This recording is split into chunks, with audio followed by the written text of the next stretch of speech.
A cidade de Niterói, como todas as cidades, possui um tecido às vezes nebuloso de acontecimentos e personagens que compõem a sua história.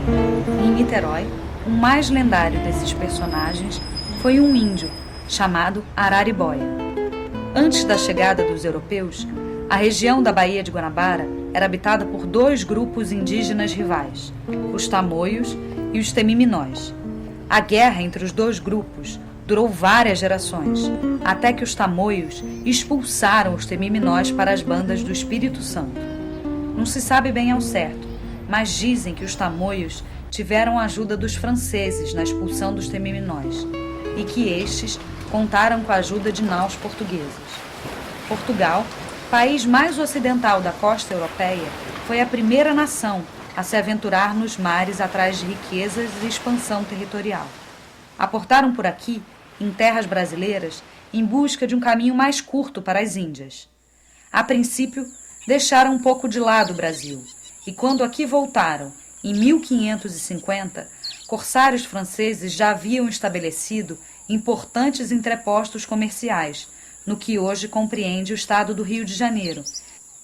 Os portugueses tentaram em vão expulsar os franceses. Estes haviam se aliado ao maior grupo indígena da região, os índios tamoios.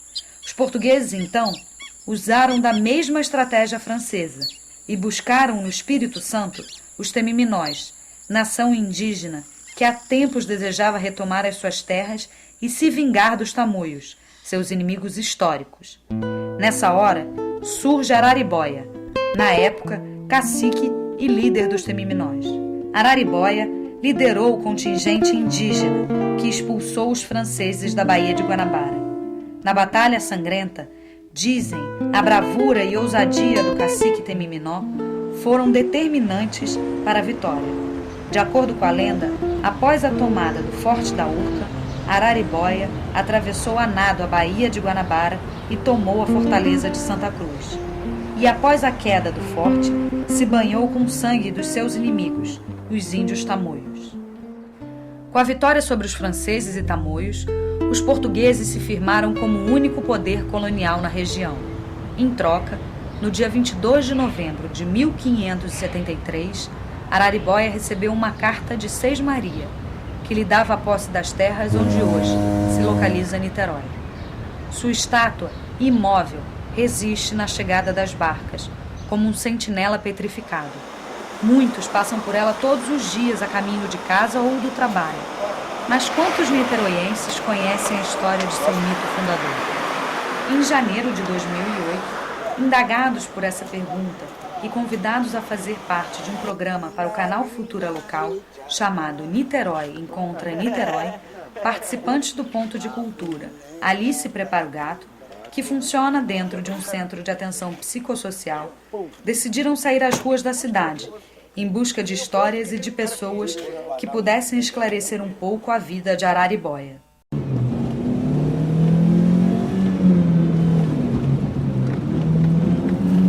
Nós, do grupo de cinema de Alice Prepara o Gato, da Alameda, estamos fazendo... Tá errado? Não, você olhando para cá, você não olhar para lá. Não, papai, tem que olhar para qualquer lugar. Não precisa, para ficar perfeito, para técnica mesmo. Então volta, corta. Pô, então volta. Me chamo Zé e sou diretor do filme e do Ponto de Cultura Alice Prepara o Gato. Niterói, Niterói, Niterói, sua história feliz começou com Araribóia, o grande herói que São Lourenço fundou.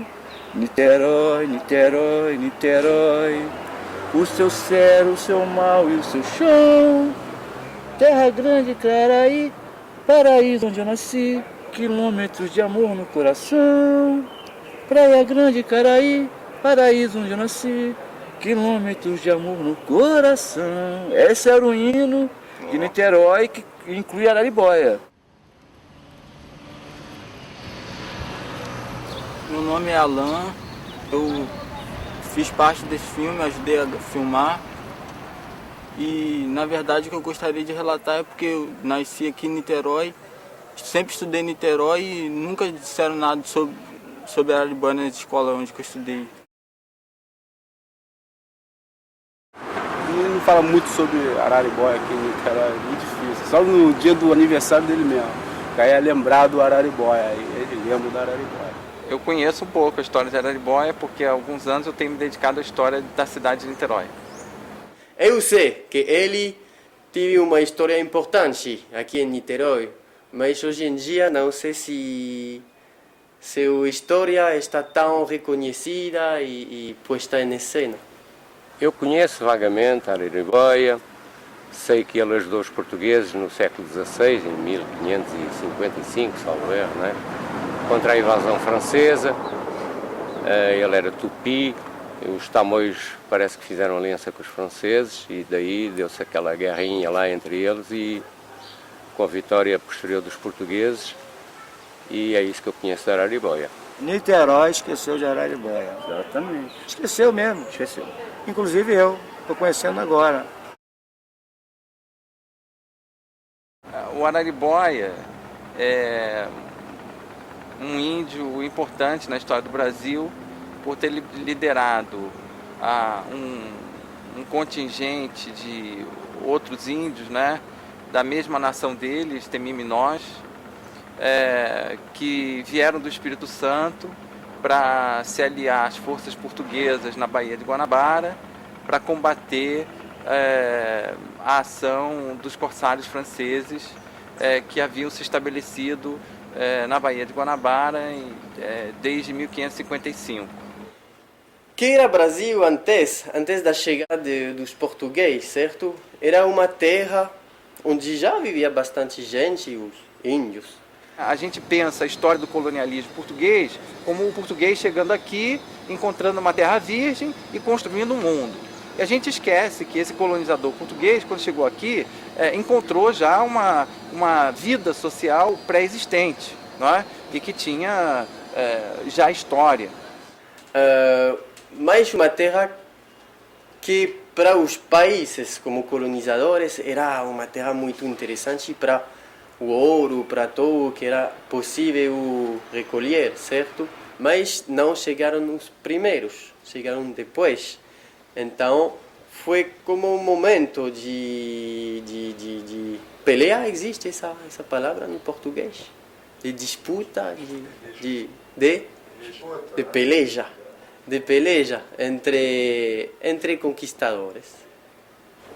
Ocorre que essa rivalidade europeia em torno da colonização, ela vai se cruzar com as rivalidades indígenas das Américas, não é? E é por isso que os franceses se aliam aos tamoios e os portugueses se aliam aos temiminós. O Araribóia foi inteligente também ter se aliado aos portugueses, senão ele não ia, Ele entrou não ia derrotar os tamoios, né? E nem os franceses, no caso. E nem ia poder tirar vantagem de nada. Ele resolve uma história indígena anterior à presença dos colonizadores aqui, não é? Agora, para resolver essa história anterior, ele se envolveu numa história posterior, que é a história da colonização. E aí, nesse sentido, realmente, ele terminou abrindo espaço, não é, para a afirmação da colonização portuguesa na área da Baía de Guanabara. Ele recebeu de recompensa aquelas terras, né? Que hoje é Niterói. Né? Tem pedaço de terra e tal. Mas que também não sei se isso aí agradou a ele. Conclusão, se ele queria mais do que isso. Sabe, português é bravo para fazer negócio. Eu imagino isto aqui em 400, 500 anos atrás. Isto devia ser aqui só mata, uma coisa bem insalubre, sei lá. Eles descarregaram o camarada para aqui, assim, ó, vai para lá para trás, fica para lá sossegado na tua e tal, para não encher o saco, né? Como se costuma falar aqui no Brasil. O que ele recebeu foram terras. Uma carta de Sesmaria que dava direito a uma determinada área de terra. Isso, então. Ele veio para cá. Cidade, né? É um lugar que a gente gosta, terra, né? Fundador do nome da cidade. A identidade indígena está marcada pela apropriação do território. Não só a indígena, né? Todas as sociedades de alguma forma constroem vínculos com o seu território. mas é evidente que no caso das sociedades indígenas, não é? O vínculo com o território marca fortemente a sua identidade pelo vínculo cultural que existe com a natureza. Porque eles gostavam da natureza em si, o culto dele em toda a natureza. Se o mar hoje deu uma boa recompensa, ele vai adorar esse mar. Se a lua hoje ajudou ele a caçar à noite, ele vai amar essa lua como a sua própria esposa. A pena significa o seguinte: estou falando de um índio, né? E a pena significa o quê? Né? Então, eu acho que quando se fala de uma pessoa que é um personagem, né? É uma coisa que marcante na vida de Niterói, né? Para o niteroense é marcante, eu acho que a pena vale alguma coisa.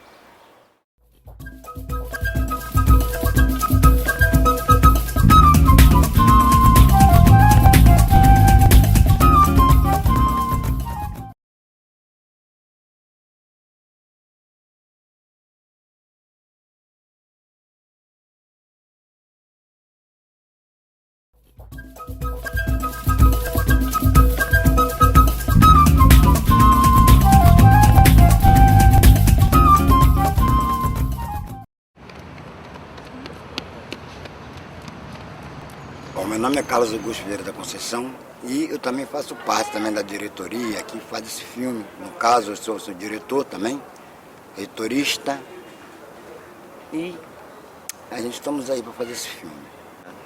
A gente não conheceu Araribóia, mas Martim Afonso também não conheci. Não dá para Foi um conhecer, né? português.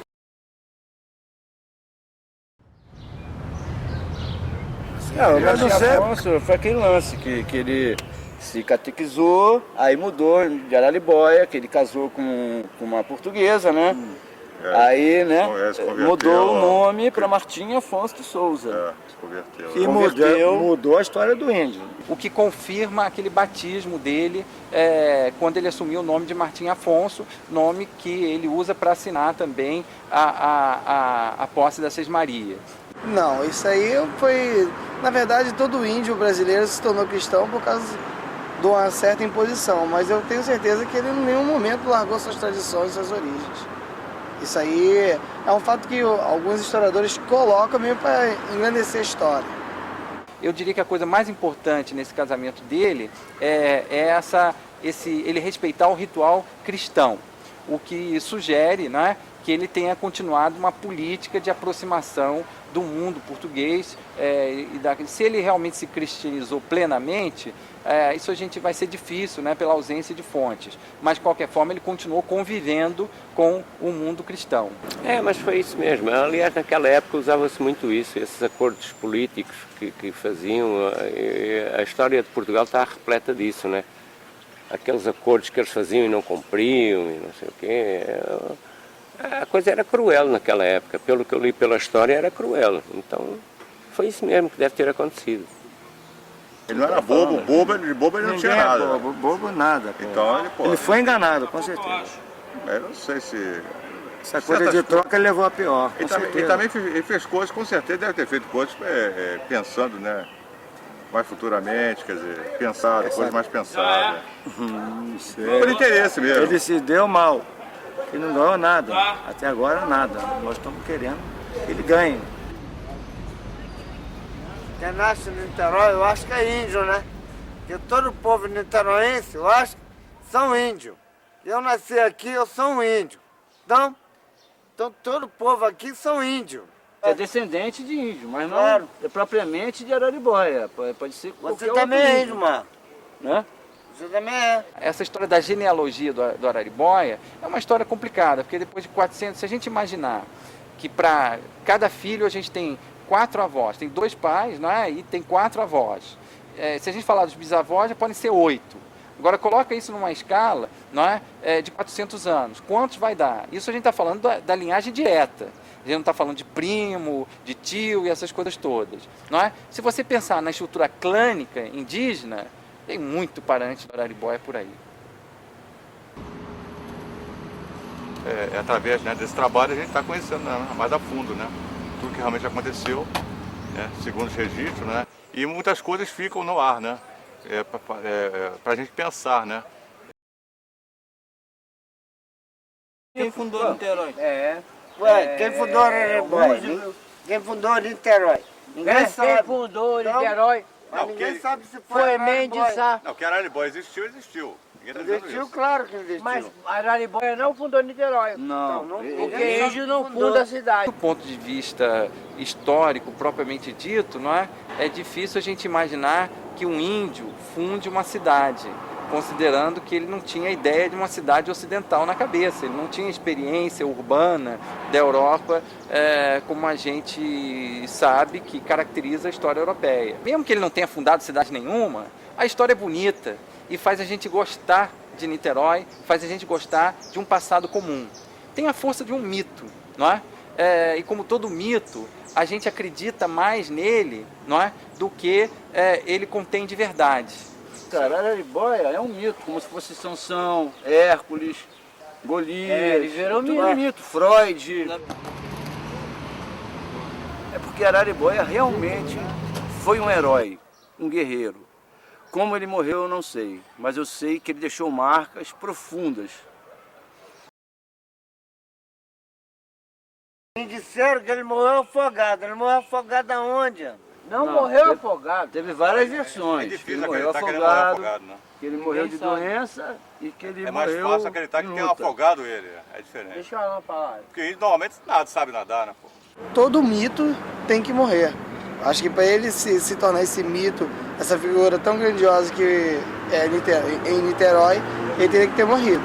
E o fato se ele morreu afogado ou não, isso aí só a história mesmo pode contar quem viveu. Como eu falei no início, ele morreu afogado, até isso, para mim, eu não sei, né? Quer dizer, depois daquela briga que ele teve com o governador, se eu bem conheço os costumes da época, provavelmente mandaram afogar, foi o desgraçado e acabou, né? Porque, se bem que temos que contar com o imponderável, ele pode ter dado uma câmara lá no Índio, uma coisa qualquer, tal, sei lá, né? Eu acho que não, isso está mais para assassinato político da época que outra coisa. Os registros de época, todos eles indicam que ele teria morrido numa época que o aldeamento de São Lourenço foi atingido por uma epidemia, que provavelmente era de varíola, não é? E ele morreu nessa época doente. Não existe nenhum documento que diz que ele morreu por causa da epidemia nem de varíola, porque também não existe nenhum documento que diz que a epidemia era de varíola. Veja bem, como é que Araribóia morreu? Foi o quê? Foi vítima de doença, varíola? Foi morto numa emboscada? Morreu afogado? Morreu afogado? São 3 versões. Qual delas que é a verídica? A gente não sabe. Pra mim, ele morreu de varíola. Para você? Para mim, eu não quero saber.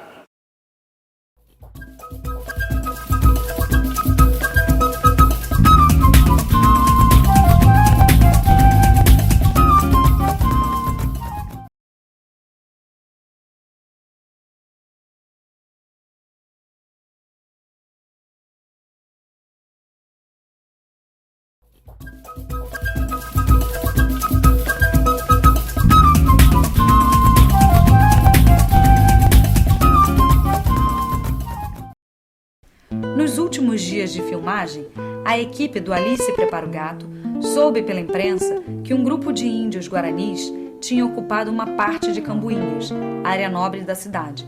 Intrigados por essa ocupação indígena, 400 anos após a morte de Araribóia, decidiram ir até a aldeia e registrar esse retorno dos índios à região de Niterói. Tá, meu nome é Isaías Nunes Oliveira, Guarani Everá. Eu tô aqui como liderança, organizador da aldeia que está saindo agora, pelas comunidades. Então, eu vou falar um pouquinho sobre volta a Guarani aqui, tá? Aí tem uma pessoa que falou pra mim que tinha um cemitério indígena aqui, mas assim mesmo eu não acreditei muito, porque aqui é uma cidade que é cidade grande, né? Pensei que não tinha mais espaço assim pra gente ficar. Aí falei pra minha mãe, meu pai, eu vou lá, falei para conhecer, para provar que, vamos ver se é verdade ou não. Que existe cemitério aqui. Aí a gente viu um osso que tava 1000 anos atrás, já. Faz 1000 anos já. Aí tem um que tá com osso de 8000 anos, um pouco tá meio novo ainda. E por isso a gente tá aqui agora, veio para proteger essa área aqui. Tem alguns brancos que falam que o índio é o verdadeiro dono da terra que chegou no Brasil, né? Tem alguns que conhecem. Então, apesar disso, mas a gente, para perder, é fácil perder, assim. Mas para resgatar de volta é difícil. O Araribóia era índio. A história que eu soube é que os portugueses obrigaram ele a se casar na religião católica. Hoje você casa onde? O ritual onde é? Uma casa de reza. Uma casa de reza. É. Tem aliança? Não, aliança a gente... Porque, assim, mudou um pouco, né? Mas a gente não perdemos cultura, então a gente tem os casos na casa de reza. Essa casa de reza é onde a gente tem um coral. Coral que se apresenta aqui. E a gente se apresenta fazendo ritual, uma dança de guerreiro que a gente faz todas as tardes. Mas assim, para mostrar por dentro, eu não posso liberar porque a gente tá assim mais tarde, quem sabe, né? Posso voltar e mostrar tudo que já tá faltando para mostrar. Fala mais sobre aqui. Que o trabalho de vocês aqui, das meninas, das mulheres. A gente trabalha aqui, mais de artesanato, são as mulheres, né? As mulheres. A gente faz trabalho pela limpeza. Tem catando lixo, a gente não pode deixar lixo. Com certeza, acho que a gente não gosta de lixo, como vocês também, né? As mulheres é só artesanato? Só artesanato e faz só café. Cuida na cozinha. Igual, vamos dizer, igual o branco, mais ou menos. Mais ou menos. A alimentação é com vocês. É isso? O trabalho é parecido, mas só que vocês, para mim, são os primeiros. Você ficou em dúvida. Estou dizendo habitantes aqui do mundo. Depois do Deus que eu acredito. Aqui é liberdade total, ó. Na tua oca, né? É isso que você ensinou. Mostrou, né? 7 dias, me parece que... 7 dias? Que número bonito, você gosta de que número? Você gosta de que número? Peraí, tira a mão de cá. Vamos voltar lá para a entrada. Voltar para a entrada. Esse é meu diretor, fera pra caramba, isso aí é sério. A doença do branco é mais fácil? Nossa, é difícil. Também pegar a doença do branco? Pegar a doença brava é mais difícil. É difícil? É difícil. Então é mais fácil morrer afogado ou levar uma cacetada na cabeça? Olha só. Até ter levar uma cacetada de um branco. O que você acha? Do branco? Do índio? Do branco? Eu estou brincando com você. Nós vamos para a saída. É porque você entrou, tem que sair, não tem? Entendeu? No bom sentido, né? Acho melhor você sair e entrar. Sair e entrar aqui, entendeu? Aqui teu lugar. E, pô, ele trazer o teu pessoal todo, né? Entendeu? É o que eu desejo para você. Né? Então, obrigado. Isso aí. Isso aqui é tal portal. Aqui é meu portão. Porta, né? Como é que chama aqui? É porta? Quem quer porta de entrada. Obrigado. E termina meia-noite. Então vambora. Vambora? Vambora. Então desliga aí. Aperta. Tá bom, bora. Vamos pra Niterói. Vou desligar aqui, ó. Vou desligar. Tira a mão. Não, peraí. Já filmou o negócio aqui? Deixa eu apertar aqui.